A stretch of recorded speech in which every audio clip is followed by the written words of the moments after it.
That last no-scope kill and hit pause. It's time for the video game podcast where the Konami code is alive and well. The console wars don't exist.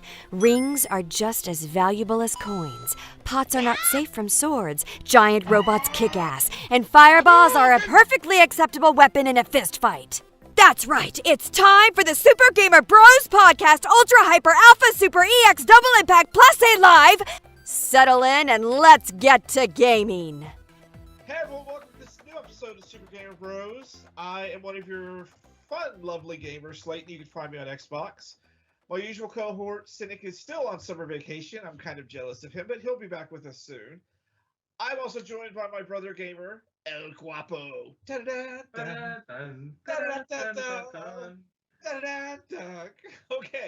and that was sadly the whitest thing we've ever done. And my cohort in crime, Cassandra. You can also find me as the Nerd Lady on Xbox, where I'm currently playing other games. So fair warning, this week is Trigger Week. It is called When the Giants Fall, because a lot's happening with Activision and Blizzard that's going to skyrocket the gaming industry. So yesterday we did talk a lot about the allegations, and we're telling you right now, because we don't want to have to keep repeating ourselves, you may not agree with everything that's said. We 100% agree with what's going on. But we do have conversation points that may make you think otherwise, that you may not agree with. That is fine. That's why we have conversations. We're not here to make you mad. We're just here to have open conversations. So if you don't like something, you could just stop at that point, say, fuck you guys in the comments, and watch the next episode. It's fine. Or wait for Cassandra's response and how she's going to... Or you can wait for Cassandra, because if you watch this show, you know how heated we can get between her and I. But now there's a mysterious players entered the arena who will have some opinions as well that we don't have, and that's why we do this, and that's why we're talking about this. So today's episode, we're talking about they did set the world on fire. The fallout of what's happening, because that's what we're going to spend the next 2 days talking about. It's going to be major. Because I know you guys have watched before. Cassandra's always been the gaming industry's fucked up in big industries. And I'm like, we've created that. What's going to happen? Well, this is what's happened. It's the first step. So I want to preface to pull a little curtain behind the curtain. We're recording this, pre-recording all of this. So whatever we say right now could have more stuff added to it. But what we're talking about is on Wednesday, we recorded this video. This is what's happened so far as of a Wednesday. Yeah, so a week from now when this episode airs, something could very well change. Right. But El Guapo was kind of our new person in the situation, so I want to start with him on his overall feelings and the implications that these could have long term. I feel like this is a moment where, like I said, you start setting on the fence where it's about there's going to be either on this side or you're this side. And I feel like there's going to be people who you're going to see the people who are actually going to start to care and they're going to show like, oh, this is wrong, this is that. And then you have the people who say, oh, it's whatever, it's hoopla. But then when the investigations are done and the court of law has adjourned, it's like we get to see what happens after that. You know, it's like, what happened if all these allegations get thrown out the window? Then the next conversation is why? Were they true? Was it being lying? Was something happen? You know, the conspiracies come out like the giant cannot fall; it must always walk around and pillage. So it's like that's kind of where I'm at right now.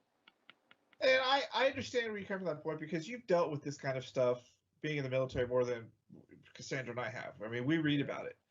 But you were kind of part of it, and so I understand where that comes from because these are a lot of allegations that they investigated for 2 years that have been going on forever and a day. Someone somewhere knew about this a lot earlier than this, and they took this long for something to happen. And when you think about that, it's kind of fucked up. Yeah. That anyone would sit on this knowing what happened, because I am sure that once HR didn't say something, these victims were saying something somewhere. Yeah. And like we talked about at the end of the last episode, where are they going to go if they decide to just break it and leave and they want to do video game development? There's no place they can go unless it's an indie studio. And those, I'm guessing, are really small. They already have their staff. And like I think you had said, Shalik. They went to college. It's their big dream to do this now. Now they're in this industry, and it's pretty fucked up. And Yeah. it just seems to be the norm no matter where you go. But we allowed that to happen for so fucking long. So long. So I have to point out that Blizzard had an HR and had a union. There was a Blizzard Workers Union. Blizzard ran the Blizzard Workers Union. So anytime anyone complained, also Blizzard ran to HR. So anytime someone complained to HR or to their union, they can just filter it. It's just going to the boss who they're complaining about. Mm-hmm. And so, yeah, there are a lot of allegations. And there's over. But before we get started, we talked about the crawling around on cubicles. They have to have proof of that. There's probably video of it. Like, there's more than likely a good amount of proof behind all of these, especially what we talked about at the end of the show. And with the sheer number of complaints between people of color and women of color, just it makes me very angry and I guess nervous that no one did anything for years. It took them the past 2 years to figure this out. Someone somewhere was complaining somewhere. Yep. And as much as Cassandra's known about this, it's public knowledge. This is the way these people are, and nobody just did anything. You know what it is? What is it? I think the biggest thing is because you've made a lot of statements in this video, and I realized that like you tend to separate the video game world from like everything else when actually it's the exact same. Blizzard is, at the end of the day, it's a business, whether it's video games or not. It's a business. Activision is a business. Problems like all the issues that you guys both have talked about, these are problems that are in every business. These are problems that have been gone since the dawn of America. Like this isn't like, oh, this is very new. This is like, no, this is very old. It's just my mom always had a saying. She said, "What's done in the dark always comes to light." So sometimes that takes a lot longer. But it's like eventually something slips through the cracks, and then you have things like this where you have this huge, oh my God, this is happening. But it's always there. The evil's always done. It will always be there. It's always be an issue. And like you said, the old guard that we like to call, the big brother in the skies, that's always going to be set there in stone and have the power to keep it the way it is. So I feel like a lot of these problems, it's just us talking about our feelings in actuality, because there's so many things set in stone for you to feel. I mean, me being a person of color, me being black, me being from a Hispanic background, like we already have just being here and in this great place of America, you already have strikes against you automatically. If you're gay, if you're trans, you automatically have strikes against you automatically. The list goes on. That's the case. Cynnic's the only one that's safe in our group, so yeah, we'll just all go hide behind him. Kevin, if anyone saw you with your husband in the wrong town in this state, oh, I know very well. We've driven through Mississippi, but it's a joke, but it's serious. You're very, it's very true.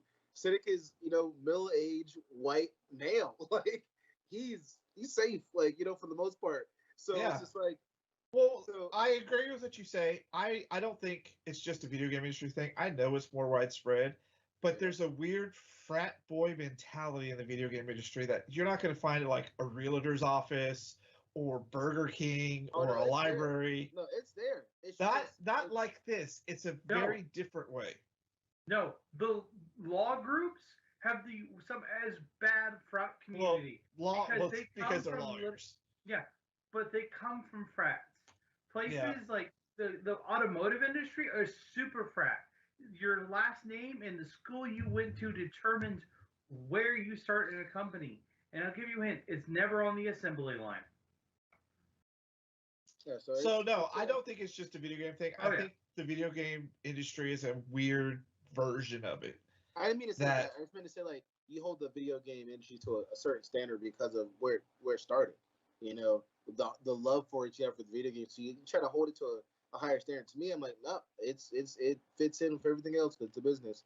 I feel like the moment you make multi-billion dollars off anything, all innocence of what it was, you can make lemonade. Like my kid, I have a 13-year-old kid. She can make a lemonade stand, and it can be the most innocent, beautiful, pure thing ever. But the moment my daughter starts making thousands of dollars a week at her like lemonade stand, it's it. It's over. The innocence is gone. It becomes a business. It leads open to the morality of what we have as life. So it's like I feel like anything that gets too big becomes a monster, no matter what it is.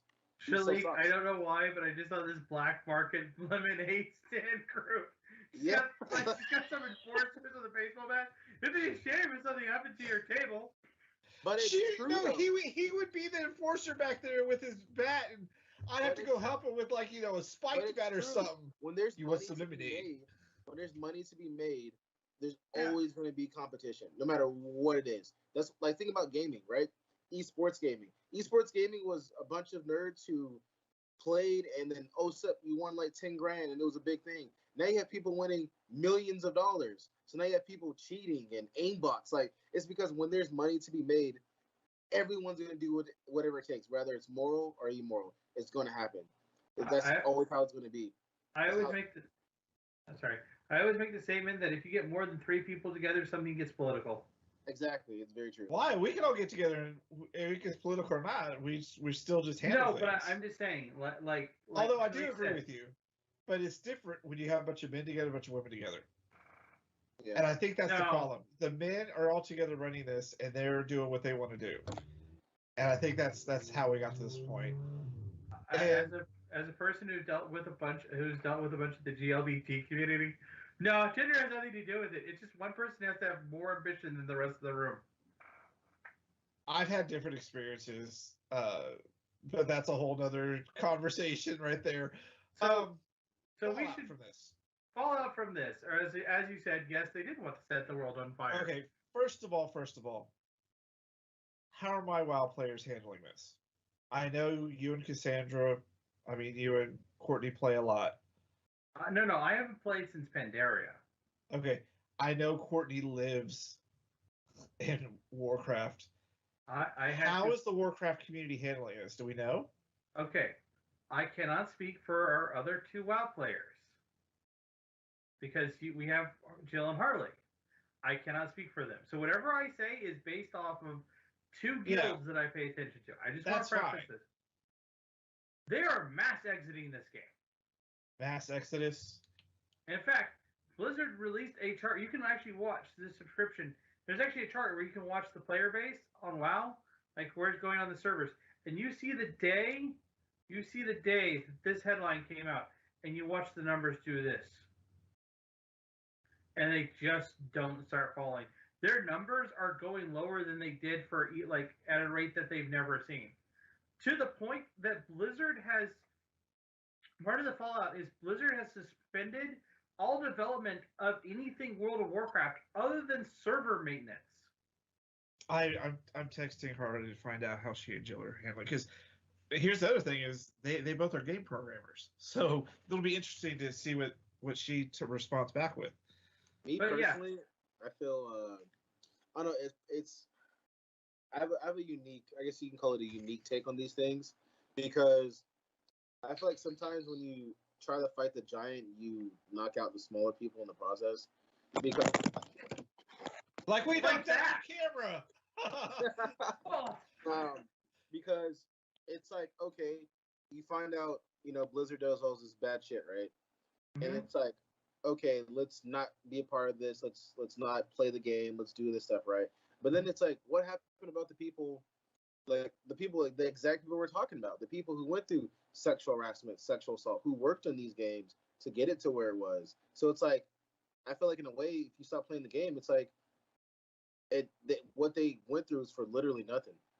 Because they did it for the innocent people and the victims who put their heart and soul in this stuff. Exactly. Because not everyone at Activision's a total jackass. They have to have good people. But then, so now these people who, I think as Olaf was putting it, they put a lot of time into this. What happens now? Exactly. What happens now? It's like we stop playing the game. It's like, put it this way: if I suffer that much to do something, I went through all this because I believe in my passion, and now people don't play the game anymore. It's like, okay, I just went through that for literally nothing. You have to look at it also this way. The things they worked on have already been released. Yeah. As Samuel Jackson put it best, you can protest my movie, I already got the paycheck. It's true. Yeah, but it's different because the movie's a one-time thing. This is a live service game that's constantly updated. But so that money's always rolling in. But it's not rolling into them. They literally are getting so paid so little, they have to choose between instant oatmeal and their rent. So they're not getting paid. Let's not pretend they're getting paid at all. They're not. That's another thing that this lawsuit's bringing up. They're not paying their employees. So all they're being driven on is art. And the thing is, that art has already been made. It's already been published. People have already seen it. The only thing that they're paying for is the people who are still working on the servers. For me, it's more of like a legacy thing. You know, it's the legacy. It's like even though the game's been put out, it's been released, they cut their check. It's the legacy of things. It's like and on top of that, I feel like I don't know, it's hard for me. It's very, very hard for me sometimes to believe in certain things. I feel like my moral beliefs end up getting contradicted by action sometimes, depending on what it is. So it's like, I believe what they're doing is fucking awful. Like, it makes me think, hey, these people who are running Blizzard are pieces of shit. But at the same time, it's like, maybe not like me, but people who spent, like, I have one of my family friends' dad started playing WoW from like way back in the day, like over 10 years plus, has a little placard saying you've been an OG in WoW. Like, this is a part of his life. Some people have met people on WoW and made lifelong friends. So it's like, oh yeah, I don't support this, but it's like, this is a huge part of my life. Because like Gavin said, sometimes video games means more than just the game, you know? So it's just like, not everyone's going to be like, oh, I'm just going to start playing WoW now because these people are fucking assholes.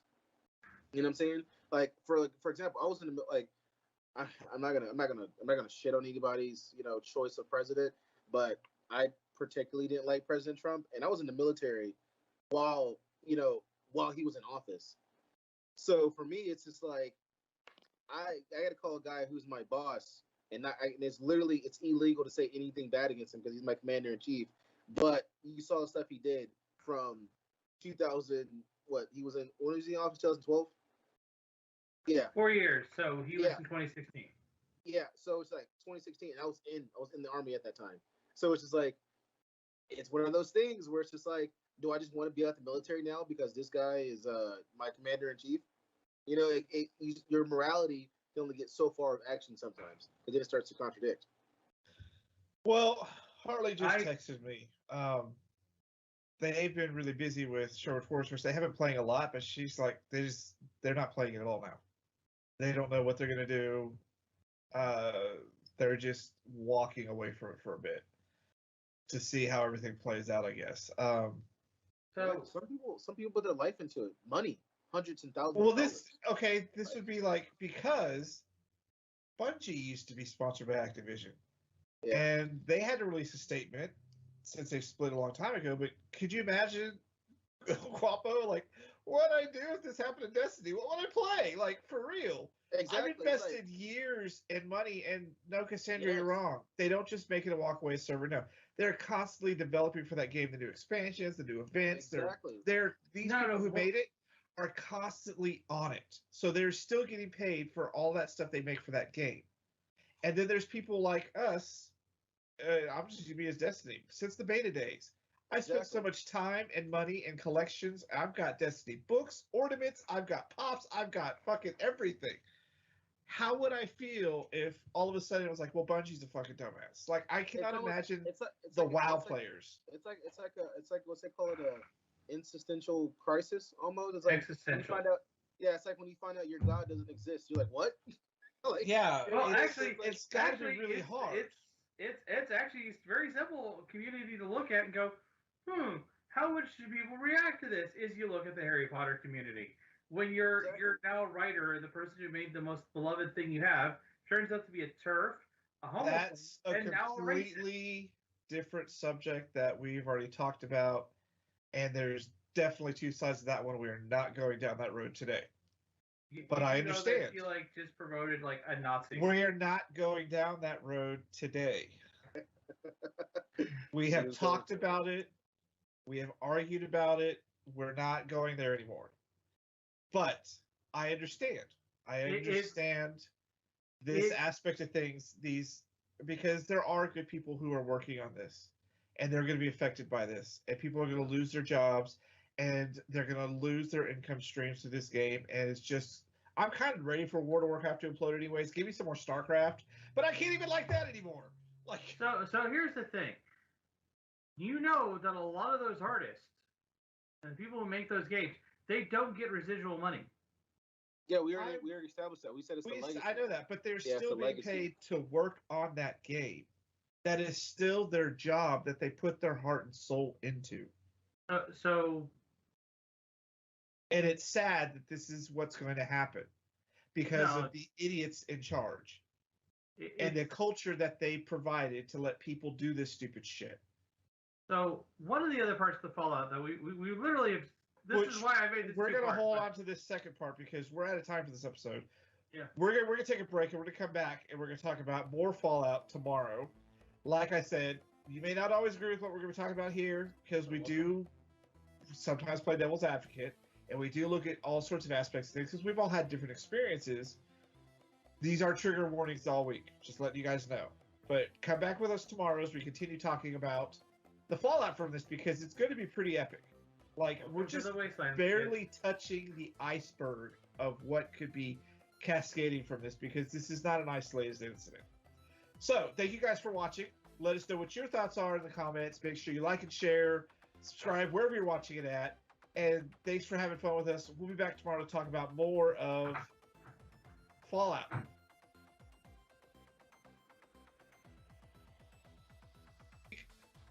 I was like, thank you for asking me questions so I can be included because honestly, I'm just sitting back and just watching YouTube. it's baffling. Like when it comes to the bad side of gaming industry, Pocket and I are always fighting.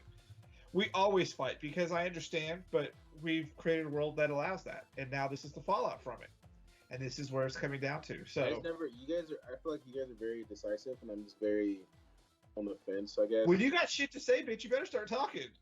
Well, it's like I don't really have anything to say because I feel like I don't know. I wouldn't say I have strong opinions, but it's like I've seen it. You know, I've seen. Then that's what you need to talk about. It's okay to have strong opinions. You will not always agree with us. You won't. It doesn't make you a bad person. And if you want to talk about a different aspect of it, that's fine. We'll argue. We'll get over it. But if we look at all the sides of things, maybe not that there's an all sides of things for this event, but no, there's not. You know, I'm a big person. I'm a big person. I don't believe everything. Honestly, definitely some of those things. I'm like with the crawling under the table thing. I'm like that's hard to believe, but that's a thing that people do. But from what you guys say, it doesn't seem too there far has off. to be footage of it that they have. They must have security. Like, there has to be some proof. Insane. That's insane. So save that, and we will talk about that. Actually, that's something we can even talk about here. Is save it because All right. We'll talk about where it gets to this point. We will, because I want to hear his like I said, it's okay to have opinions, dude. Don't be afraid to talk about them. That's why we do this shit.